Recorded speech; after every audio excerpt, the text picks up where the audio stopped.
Hello and welcome to Reaching for the Moon, presented by Everglades Moon Local Council, Florida chapter of Covenant of the Goddess.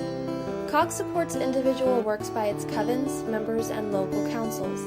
It's a vibrant network of a myriad of Wiccan and witchy resources, religious support, friendships, service opportunities, and more.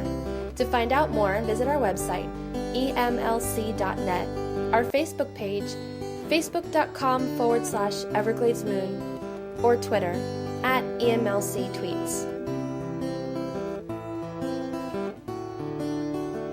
Hello everyone, this is Lady Bridget and welcome to another episode of Reaching for the Moon. This is episode 30, a bonus episode for February 2017. And in this episode, I'm going to bring you a workshop that I attended at Equinox in the Oaks that was given by Mayra, Rickey, and Stephanie Woodfield, and it's called Badb, Washer at the Ford, and Lady of Prophecy. It was an outdoor workshop, so there was some airline noise. I did my best at editing. It was such a great workshop, and I really enjoyed the material, and I have been saving it for you. After that, I will do a shameless plug for Equinox in the Oaks, and I will give you all the information that you need to attend, the dates, and the website, and the prices, and everything. So if you can make it, you really should. And then Emerald Rose will take us out with their song from the album Fire in the Head, and the song is called A Pict Song. You can learn more about Emerald Rose and purchase their music at emeraldrose.com. And now we'll start the workshop. Enjoy!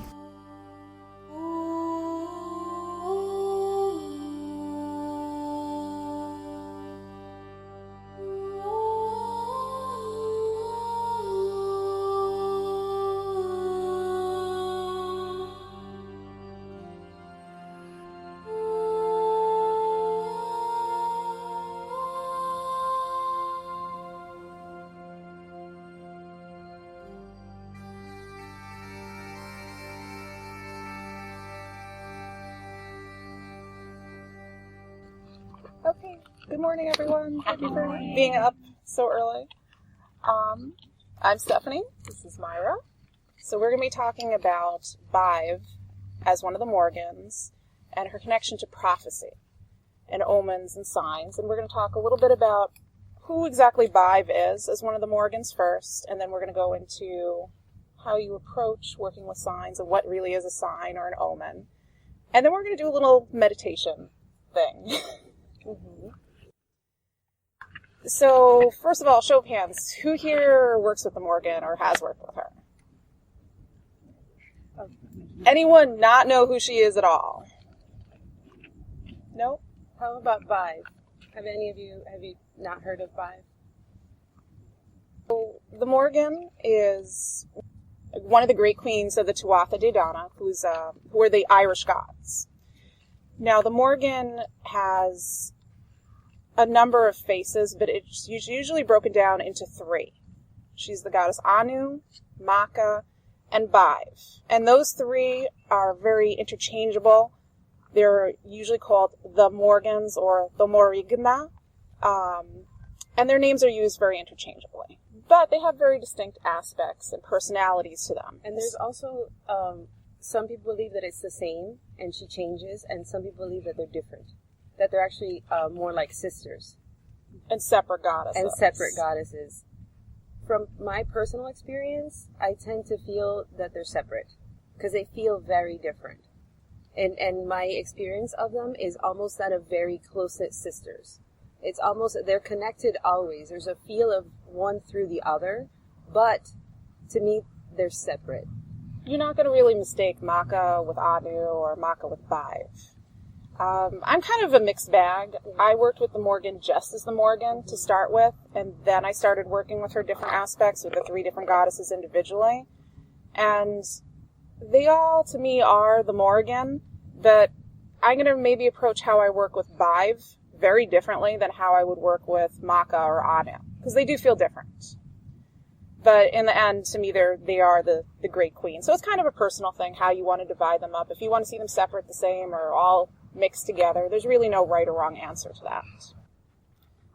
Badb specifically, her name means crow in Irish. The word for crow in modern Irish is Badb. is specifically a scald crow, which is a crow that's sometimes called a hooded crow. It's gray with black, and those are two colors that are normally associated with her, along with the color red. She's called the red-mouthed Badb, usually because she's found in rivers washing the blood of fallen warriors. And this is another title that's also usually connected to Badb. She's the washer at the ford. And the whole lore with the washer at the ford varies, but essentially, this is one of her major roles as a goddess of prophecy. If you're going into battle and you saw her in a river washing your armor or washing your clothes, it was a sign that you were about to fall in battle. It's debatable whether you could change your fate, but, if you see this washerwoman washing your bloody clothes and you decide to keep going on the path that you're on and go to the battle, then you're probably going to die. If you turn around and, change your path, then maybe you'll be saved. Later that evolved into the concept of the banshee. The banshee in Ireland would wail if someone was about to die. And again, there's a blurred line of, is she causing that person's death by wailing, or is she just kind of foreseeing it and warning the person that this death is about to happen? I see it more as she's forewarning them. She can see it, she knows, and she's coming in, informing the person of this thing that's going to happen. Besides predicting death, most people, when they know about the Morrigan, they know about the peace prophecy. When the gods of Ireland were fighting another set of gods to maintain sovereignty over Ireland, the Mayra, after the great battle, they ask Badb specifically, what do you see? And she goes out on the battlefield and she makes this prediction. And the first part of the prediction is peace. There's good things. Everything is happy. The fields are full of, food and good things, good rulers, good kings. Then the last part is a little bit less so. It almost talks about the end of the world and bad things happening, poor judgments, brothers turning against brothers, and that sort of thing. This is usually the text that a lot of people will see posted online about the Morrigan. There's some debate whether this is actually a prophecy, if she's saying, okay, there'll be some good things and there'll be some bad things and the world's going to go to hell. Some people actually see it as a prediction of either the end of the world, or some people have blamed it for the potato famine in Ireland. But really her role specifically as one of the three sisters was to go out and make prophecies, whether it's death, telling what's going to happen after a battle, or in some cases she appears in dreams. Queen Maeve, there's one story where she appears to Queen Maeve in a dream, and she tells her that her son has fallen in battle, before it actually happens. And she tells her to arise and go to battle. Avenge your son. And specifically in this case, she's described as a white lady. She's usually either a hag or a very beautiful woman. There's kind of no in-between for her. And in this case, she's described as a white lady, and she tells Maeve, your son's going to fall in battle. You got to get up and you got to go fight.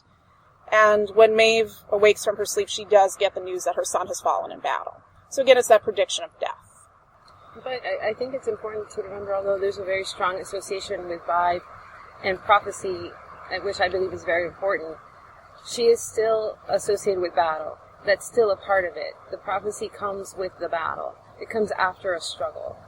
That's just my personal experience with Badb, is there's that element too. There's a trial that leads to a prophecy. And the prophecy when it comes from Badb almost reads like a prophecy/curse. If these things happen, this is what will be foretold. You have that option of fate, which is kind of leads into things that we're going to discuss a little bit later. It's a warning because once it's said, it's done. It's set. Like, the words are set, so the behavior continues, the actions will follow as she predicts. Once the words come out, it's done. So definitely heed the words of Badb. Yeah, the Morrigan in general, if she says something, you should listen. It's usually very bad stuff happens when you don't pay attention to her. And that kind of leads into how we both see Badb personally, because, I'm very big into looking at the lore and what does the lore tell us, but you got to go with your gut too. So if you get a sense of something from a deity, whether it's the Morgan or a different god or goddess, if you don't find something necessarily in the lore, it doesn't mean that isn't part of that deity, because, especially with the Irish tradition, not everything that they believed or thought or all the myths were preserved. We're lucky we have what we have right now. Because essentially it was an oral tradition, and it was written down by Christians, which I'm very thankful that these monks preserved part of their history, but these were not people who were honoring the Morgan or honoring Badb. That's going to change their perspective of it, and they may have edited things out just because of their own social mores and things like that. Usually, even in the modern translations of myths that we have, there's a lot of bits that aren't actually translated because they're the juicy bits. There's either some sexual content in there, or there's some sort of reference to really gory battle. Actually, our friend Morgan Daimler translated a couple of passages in relation to the Morgan with battle incitements that aren't in any of the other English translations. And they are very gory, but there's a lot that we're missing. So if you sense something about a deity that isn't in a book or that isn't in the lore, it doesn't mean it's wrong. But it's also important to do the research, because it seems totally out of character. Then you might want to just verify, check. And it is worth going into the history and trying to find that information. It seems totally out of character. If the Morgan feels to you like a goddess of rainbows and ponies, that might not really, work. But for us, we get this image of the river with the washer at the ford, the river of blood, the river of life and death. Especially after the Morgan retreat and even writing the rituals for it, we didn't really intend to put that image of her as the washer at the ford or being in this river of blood as an image that we were going to kind of use, but it kept coming back to that. Yes. Our first ritual where we pulled out, called upon Badb, or actually the specific aspect of her as a washer, it was supposed to be very small. And she said no. She said no. She said, I have things to say and they're important. We need to remember the value of prophecy. We need to remember the value of choices that we have and the weight that those choices have. And we have tools and we have access to information that's all around us in nature. And if we listen, we will be guided and we can benefit from this. And this is why we decided we wanted to do a workshop specifically on Badb, is that it's an aspect of her that's forgotten, I feel, or isn't always recognized. And again, she reminds us, I should say, of that value of prophecy, and that we do have access to omens and things, which we'll get into a little bit later. There is something that I was reminded of, or kind of an insight that I received recently regarding Badb, which makes sense. That aspect of her where she is at the river and she's washing. She's not dancing. She's not happy. It's not joyful. There's a mourning, and there's a price that is paid for that blood that is shed. When people fight, when they fight for themselves, when they fight for others, when they fight to protect people, when they go out to battle for greed and, or when they fight for themselves because they've been broken by others and have to fight for their spirit, there's always a price to that. And there's a mourning. There's a mourning that we have for those that have fallen. It is our duty to remember the fallen. And it's also our duty to remember the parts of ourselves that we lose and that die. We have a duty to ourselves and to each other to remember that. Because all life has value. All life we benefit from. And something comes of that. Even horrible people sometimes produce amazing children. Or they make something beautiful happen, or they make us stronger. They save us from ourselves by being this awful creature. Whatever it is, there is value in all these things. And it's important to remember that and to mourn that. It's true. When she's in the river, she obviously is a goddess of battle, and she has that aspect to her, but there's so much to the Morgan that we forget. And prophecy, yes, it's connected to battle, but it is something that goes through all of her myths. And there's so many aspects to the Morgan in general, not just Badb. If you want to break down Badb into her own little triple form. She can be Baivkatha, which means crow of battle. She's also called the Bani, which is a type of fairy washerwoman. And actually, later on in Irish myth, fairies who were seen in rivers were called the little washerwoman. And essentially, it was the washer of the ford kind of became a fairy instead of a goddess. And they perform the same function. But prophecy is a very big part of the Morgan. Definitely in any of the rituals we do, there's always some element of prophecy. She's speaking, and sometimes you don't really realize it's prophecy. Something comes through, and then later you're like, oh, yeah, that was definitely her telling us something. But it's an aspect of a goddess that we only see as a goddess of battle, and she's so much more. But let's go into what prophecy and signs are. My own definition of what a sign or an omen is that it's a conversation with the divine.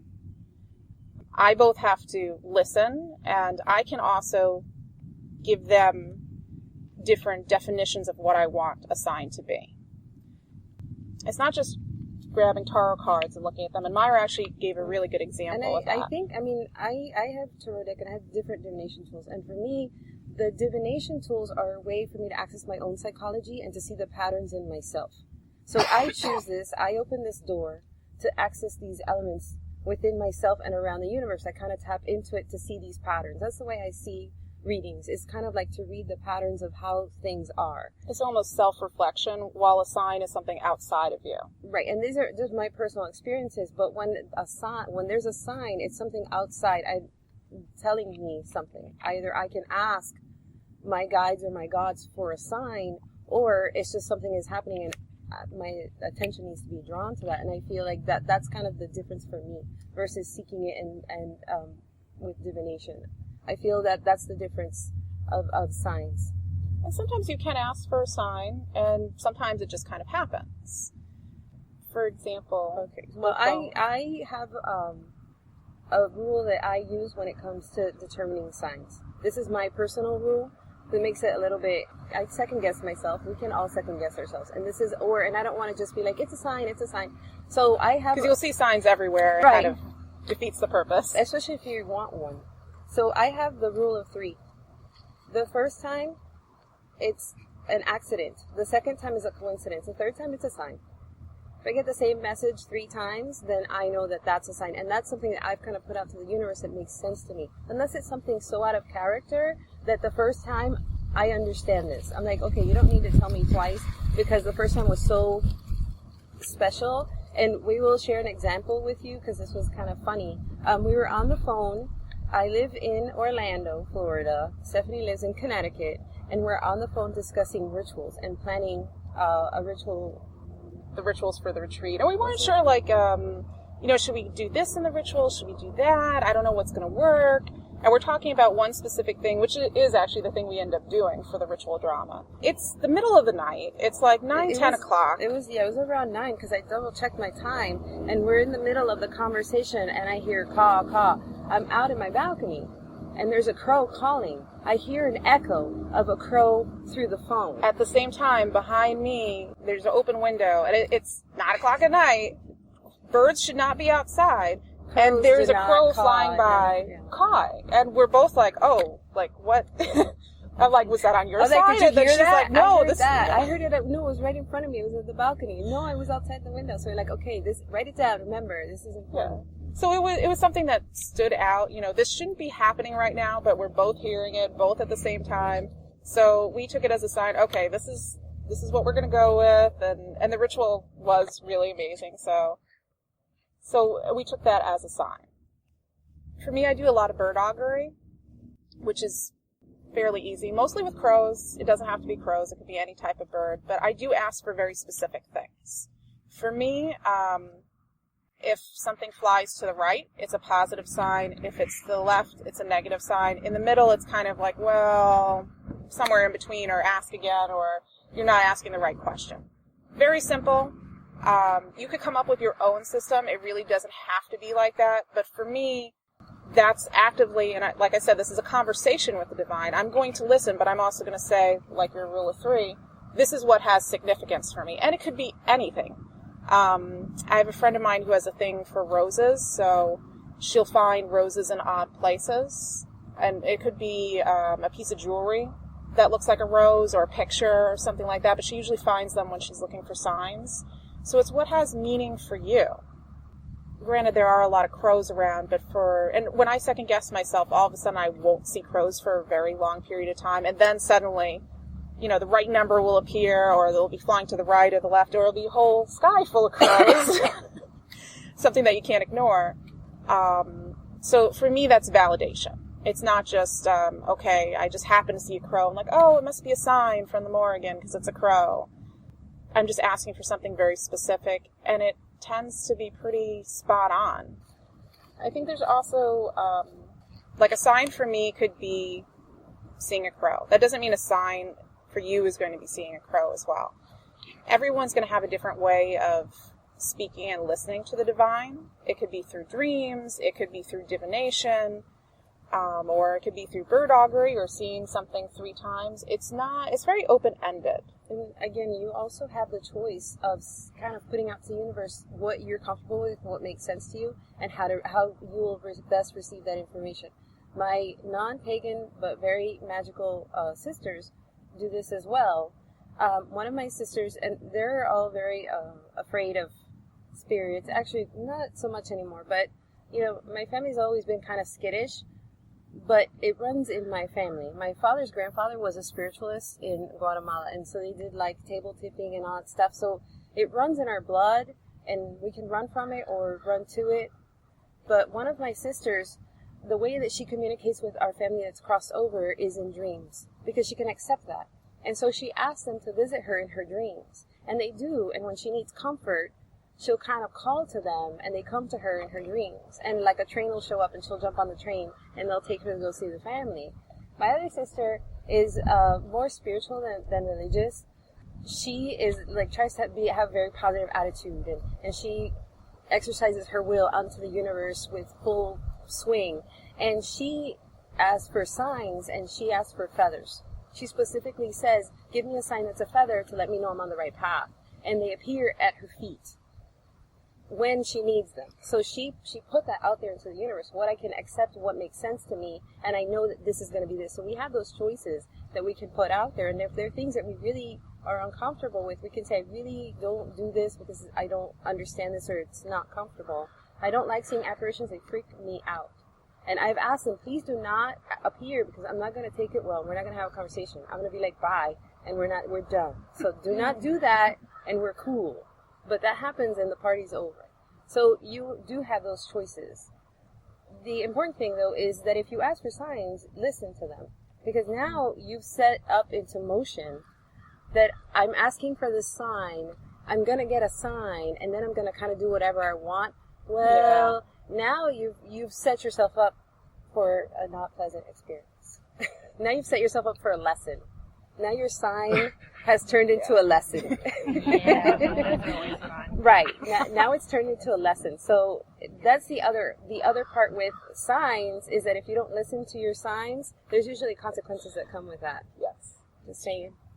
Well, because you're asking the divine to you, and, they don't want to be ignored. At the point where I get something 3 times, I know that I really need to get on it, because the 4th is not going to be happy or feel good to me at all. I will not enjoy it. So if I get a sign and it comes to me at 3, which is what I've put out to the universe that makes sense to me, and I will act on it, and I don't act on it, I'm going to deal with consequences. It's going to be a lesson, and we get a 3-fold bird call over there. I don't know. Yeah. It's a little sign. I don't know. Yeah. Crows calling. Yeah. Exactly. Yeah. Well, no, let's not say 3x4. That could be bad. Let's not give them ideas. But if you do the work, the rewards and benefits that come from that.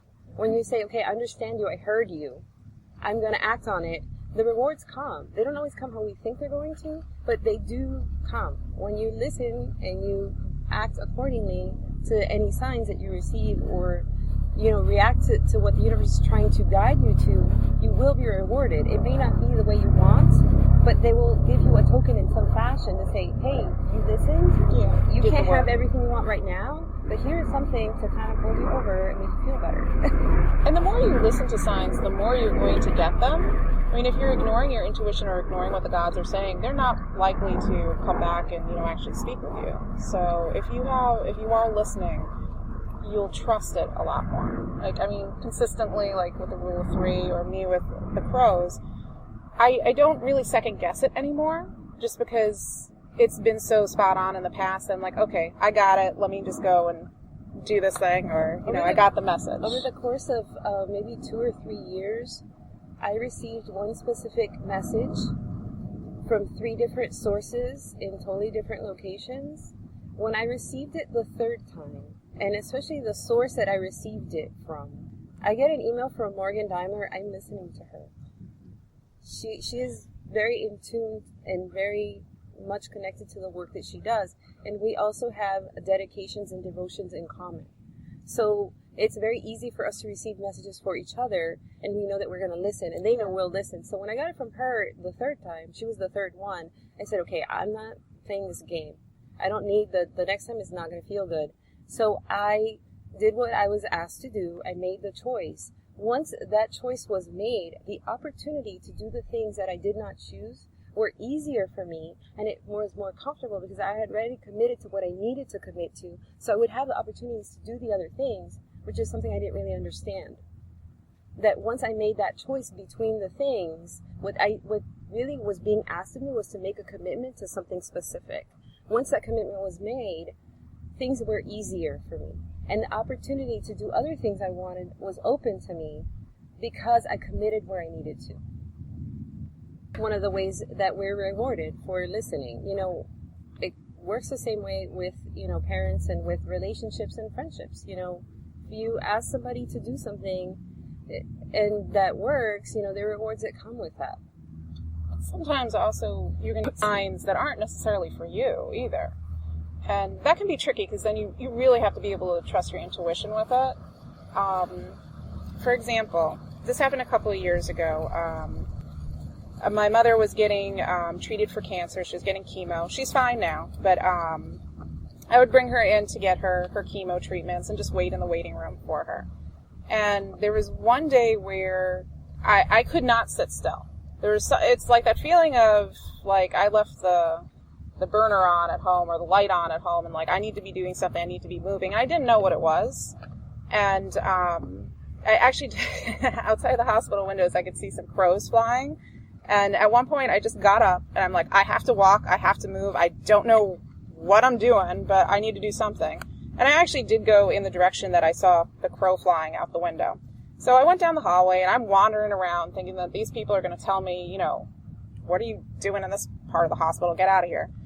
And all of a sudden, that feeling just dropped. And like, it was so sudden that I just almost fell over. This woman behind the nurse's station was cackling, and it sounded like a crow to me. So it doesn't have to actually be a crow, but something that reminds you of it. So I just stopped, I kind of waited, and I was outside of this woman's door. And she was actually on hospice. And I am not the type of person that really just goes and talks to random people most of the time. But she laughed at me because she's like asking me, you okay? You're going to fall over, outside my door. And I just stopped and I ended up talking to this woman. And it ended up being, and she wasn't pagan or anything like that, but it turned into this really beautiful friendship for the last couple of months of her life. To me, that was a sign that I needed to just go talk to this woman. And all I really did, and my mother actually after a while would come and sit with her too, after she got her treatments. We just listened to her talk about her life. And to me, it was helping her pass and helping her die. Because she didn't have any family in the area. And she just wanted to talk about her life. She was a really, really awesome person. And, I don't know if I had not really trusted my intuition, if I hadn't really listened to those signs, I would have missed both a very important opportunity to do something in the Morgan's name for this woman, and, for me to have the benefit of being able to listen to this woman's life and help her die. So, you don't necessarily have signs that are going to necessarily relate to you. I mean, granted, I got something out of it, but for me that was kind of priestess work, like I needed to go do this thing. And it wasn't even for a pagan, it doesn't have to be. But I was listening, and something came out of it. And it wasn't necessarily something that, it wasn't a life-altering for me about, you're going to get a new job, you're going to get a new car, or something. It was for someone else. So a sign doesn't necessarily have to be for you. It could be for someone around you. So we're going to segue into a meditation kind of working thing. I know I put it as water divination or water scrying. It's kind of more like water juju. So one of the ways, since we were talking about how we see Badb in the river all the time, a lot of times I'll just take a bowl of water and I'll just get my hands wet and connect to that river and connect to her in that way. So a lot of times I will just do that. I have a big cauldron at home, but it can be a bowl too. You just kind of get your hands wet and build that connection. So we're going to go around and kind of anoint everyone before we do the meditation, and just kind of let you put your hands in the water and connect that river to that water that will be the meditation. I'm going to try not to get sucked into this bowl of water here. That would be interesting, though. It is totally a possibility. I should warn you all that I am a channel and have very strong connection with God and the river. And she does tend to pull me into the river on occasion. Should we come after you? No. I'll be fine. There may be some cackling, but... It'll be okay. There's something else I wanted to mention about Badb that I think I missed. And again, in my personal experience with Badb, is that there's a healing aspect to Badb. There's a healing that comes when dead things fall away. And there's a life that comes from that. And when we've done work in ritual with the washer, that is something that I've had people comment that they were surprised with how gentle she could be. If you're willing to do the work, she will help you through that.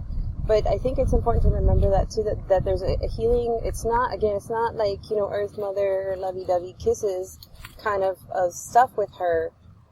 But there's an element of protection. I mean, when she is of battle, why does she fight? It's not just for the battle frenzy, although that can be, pretty empowering and pretty amazing. But there's a reason why. It's to perpetuate her tribe, her people, her land. And so that, I think, is kind of important to remember as well. And to allow the waters of Badb, of the river of blood and bone, to wash you clean. I asked Stephanie to do this because if I do, I will probably bathe you all from head to toe. And for your own good, that I stepped away from the bowl of water. I'd also like to mention something that we really didn't get into, and it doesn't directly relate to prophecy, but I think it's something that's important. Right before we got started, some of you may have noticed if you were out here that I poured out an offering. We're asking Badb to help us with something. We're asking for a connection to her, with her, to help us have some insight into something. It's good manners to offer something in return when you ask for things. So I feel very strongly about that, and I always make offerings of some sort when I ask for something in return. I don't show up to somebody's house as a guest empty-handed either. So it's that kind of hospitality, I think, is an important thing, and we should keep that in mind. The way we relate to other people is not so different how we relate to the gods, or it shouldn't be. I mean, obviously they're not like us, but they accept that we are, we have our limitations. And so with the same kind of courtesy is the way I would approach them. Again, there are all kinds of protocols and rules and things that people observe, and you can get that information. I tend to fall back on I ask. I accept that there are very few hard and fast rules. I have a couple of rules that I'm very hard and fast about. They're like hardcore rules. But for the most part, I think I ask. Do I blow out the candle or do I snuff it? It depends whose candle it is. Some candles like to be snuffed and some like to be blown out, and that's okay. Quick editor's note. I did have to edit out the meditation. There was a lot of background noise. I also needed to edit out some portions of the workshop that were impossible to hear due to the sound quality. However, it is my belief that sometimes the gods and goddesses want us to keep some things private just for the people who are participating. If you've ever tried to record a ritual, I'm sure you've had a similar thing happen where it just doesn't come out right. So we will now rejoin the workshop still in progress. I mean, sometimes I will see her naked in the river, and sometimes I do see her veiled at times too. And in a lot of the Banshee myths, they usually do have a shroud on. There is some fairy lore too, where the fairy version of the washer at the ford, if you can grab the veil from her, or if sometimes if you can sneak up behind her and give her a kiss, she'll grant you a wish. So I've seen her before completely white white hair, white skin, except for her eyes were black pitch, but everything, because she's completely like Snow White. I've seen that. And that goes into the lore with her being the White Lady. There's something that had come through from Badb, where she talked about kind of the splitting of the rivers. It was from with her and bathing through meditation and through like ritual, where she has done that to others, and where like I've had that experience. Me personally, I don't usually see her outside of myself. If I see her, very rarely do I see her outside of myself. If I do any work, through her eyes. I see through her eyes. On occasion, I do see her outside of myself, but that's very rare. But I know exactly what you speak of, and there's like other people have had similar experiences. That is part of her MO. And I actually did have an experience that was very similar to that. And I posted it on Morgu's Daughters, but I can post it on my blog too. But it's when I did a rededication to her at Samhain, I'd just kind of done some journey work, and I went to the river, and I didn't really expect her to do this to me, but she literally, it was like she took a claw and ripped my skin off and then disemboweled me. But she was taking away all of the stuff that I didn't need. It didn't feel painful. It actually felt like I felt lighter. And it went to the point where I was just bones. And then I just fell into the river, actually, and then rose up. So that's not uncommon with her, but she's not just washing armor. She is washing the soul clean. It seems like a scary image, but it felt very good to me when I went through that. Refreshing and cleansing. When the Morgan, and sometimes it is, depending on what source you're looking at, sometimes it's specifically Badb, but in most texts they'll just say the Morgan. When she met with the Dagda at Samhain, she's washing in a river. And this time she's not washing bloody armor, she's just in the river washing. And she has 9 braids in her hair. It's the description that's given in that text. And after her and the Dagda get it on, there's a prophecy that she speaks where she's saying, the Tuatha are going to win this battle, and she actually offers to help them. The number 9 does pop up a lot with her in general, so it's just one instance. It's not, it's usually something around her, whether it's 9 braids or 9 items, or she's also connected with Hazel, which is the 9th Ogam and the staves. So at the end of the peace prophecy, it said, "Be it 9 times eternal." Yeah, 9 times and eternal. As well. When she's Makkah, in her form as Makkah, she also lays a curse on the men of Ulster, which will last for 9 generations. So the number 9 is pretty big for her. It just pops up in different parts of the lore. But usually that's how she's described when she meets the Dagda. She has 9 braids in her hair. I like personal experience, personal gnosis is I associate braids with a certain amount of work or battle or something. So I will put braids in my hair when I am focusing and working towards something. Either something I'm fighting for, something I'm doing, and also when I'm doing, like for specifically the washer Badb, I will put the 9 braids in my hair. But I've done ritual where I braid my hair as part of a process. I will unbraid it, and then I will put it back into braids, maybe or not. But I do that a lot as well. Yeah. So I don't know why, but it made sense to me, so I just listen and do it. Yeah, it is like a witch's knot. And I've felt that compulsion, again, without having read anything anywhere, but I have felt that compulsion that I have to have my hair down. I sometimes will cover it, but most of the time for ritual purposes, I do not have my hair up. The exception is I will sometimes cover my head if I feel compelled to do so. And as the washer, I will put those 9 braids in my hair. And to me, in a way, when I put those 9 braids, I'm committing to her to speak her words to the best of my ability and to hold true to them.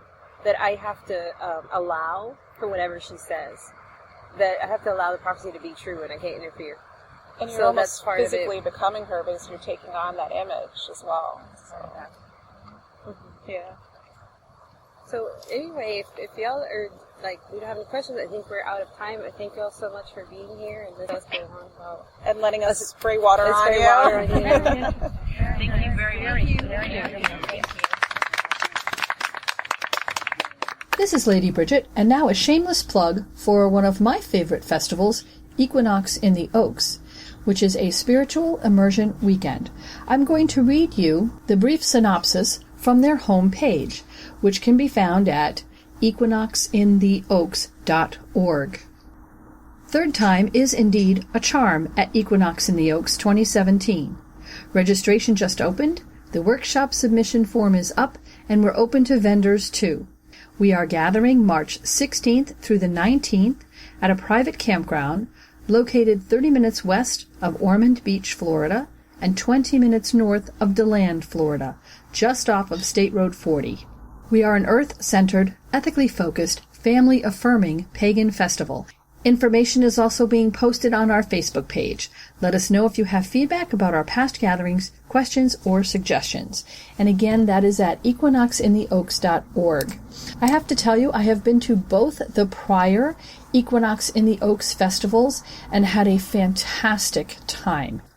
The people that are putting on this festival have been doing this for a long time. This festival is only the third one of its kind, but none of these folks are strangers to organization and getting things right. It's very relaxed, it's very intimate, and it is extremely peaceful.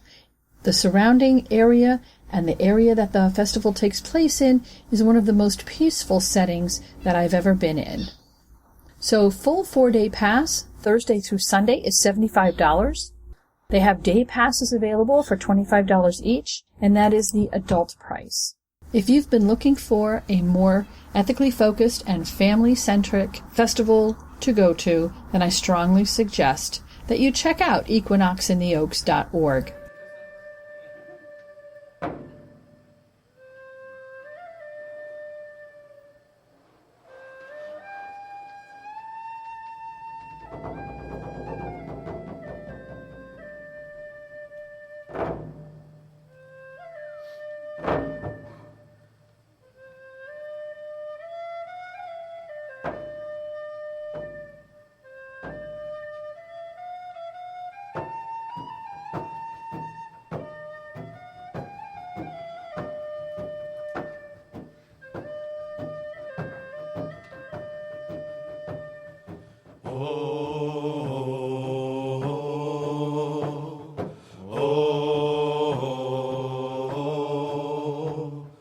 Rome never looks where she treads. Always her heavy hooves fall. Our bellies, our hearts, and our heads. Rome never heeds when we squall. Her centuries pass by and that's all. We gather behind them in hordes, plot to reconquer the wall, with only our tongues as our swords. We are the little folk, we, too little to love or to hate. Leave us alone and you'll see how fast we can drag down the state. We are the worm in the wood. We are the rot at the root. And we are the taint in the blood.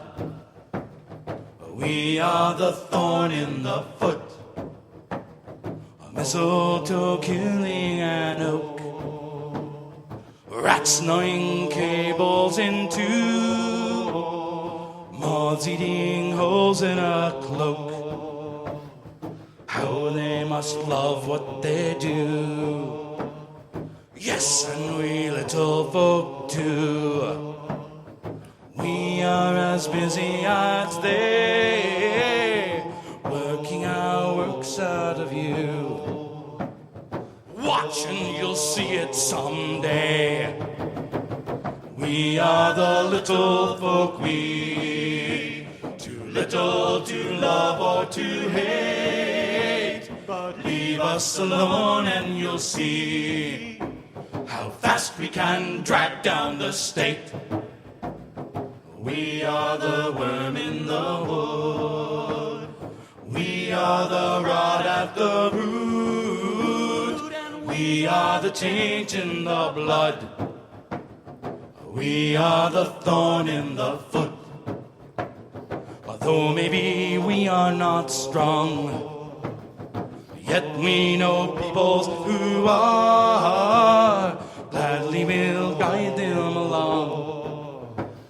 Smash and destroy you in war. We shall be slaves just the same. When have we never been slaves? You will die of the shame. Then we will dance on your graves. We are the little folk, we, too little to love or to hate. But leave us alone and you'll see how fast we can drag down the state. We are the worm in the wood. We are the rod at the root. And we are the taint in the blood. We are the thorn in the foot.